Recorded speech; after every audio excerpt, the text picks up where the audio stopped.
Hello મિત્રો, આજે આપણે બ્લેક એન્ડ વ્હાઇટ આકાશ, એમાં સ્ટાર હોય, એમાં ચંદ્ર હોય, એવી કંઈક આકૃતિ શેપ દોરીશું. તો સૌથી પહેલાં શું કરીશું તો કે શેપ ફિલ વિથ કલરમાં જઈ અને આકાશ કેવું હોય રાત્રે, તો રાત્રે આકાશ આવી રીતે બ્લેક હોય એવું લઈ લીધું. ત્યારબાદ સ્ટાર ઉપર ક્લિક કરીશું અને વ્હાઇટ કલર ઉપર ક્લિક કરીશું અને આવી રીતે સ્ટાર દોરીશું. સ્ટાર દોરાઈ જાય જુદા જુદા તમને ગમતા. ત્યારબાદ આપણે ચંદ્ર દોરીશું આવી રીતે.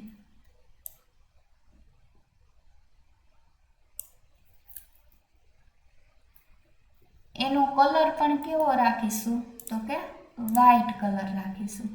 ત્યારબાદ આ તો પૂનમનો ચંદ્ર થયો, આપણે તો હાફ ચંદ્ર દોરવો હોય, બીજનો ચંદ્ર, તો કેવી રીતે દોરીશું? તો ફરીથી એક રાઉન્ડ ઓવેલ શેપ લેશું અને કલર 1 બ્લેક રાખીશું અને કલર 2 બ્લેક કલરનો રાખીશું અને ફિલ વિથ કલર છે ત્યાં સોલિડ કલર લઈ લેશું. ત્યારબાદ તો કે ઓવેલ શેપ ઉપર ક્લિક કરીશું અને હવે આપણે આવી રીતે શેપ કરીશું એટલે આ કેવો ઓલો થઈ જશે તો કે ચંદ્ર થઈ જશે. જુઓ,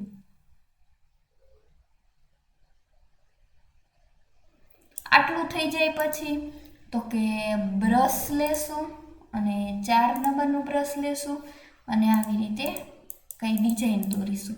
જો કલર બ્લેક છે, હું અત્યારે વ્હાઇટ કલર લઈ લઉં એટલે દેખાય. હવે આ એર બ્રશ લીધું છે. જો બ્રશને સાઈઝ મોટી કરવી હોય તો કંટ્રોલ+ દબાવીશું. કંટ્રોલ+ થી આપણે એની સાઈઝ છે એ મોટી કરીશું અને આવી રીતે સ્પ્રેડ કરીશું એટલે આકાશ છે એ એકદમ મસ્ત થઈ જશે.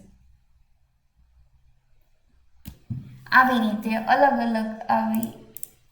હજી જો મોટી કરવી હોય સ્પ્રેની સાઈઝ તો શું કરવાનું તો કે કંટ્રોલ+ છે એ તમારે દબાવવાનું રહેશે આવી રીતે.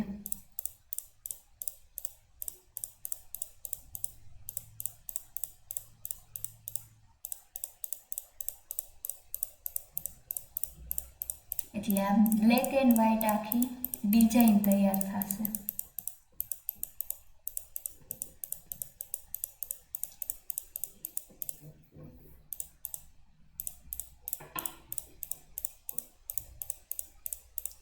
ત્યારબાદ જો કોઈને એમ થાય કે હજી ભાઈ આમાં થોડાક સ્ટાર ઉમેરવા છે તો ફરીથી આપણે શું કરીશું તો કે સ્ટાર ઉપર ક્લિક કરીશું સૌથી પહેલાં.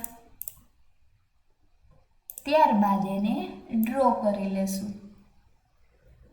એક સ્ટારની અંદર બીજો સ્ટાર ડ્રો કરવો હોય તો પણ આવી રીતે તમે ડ્રો કરી શકો છો.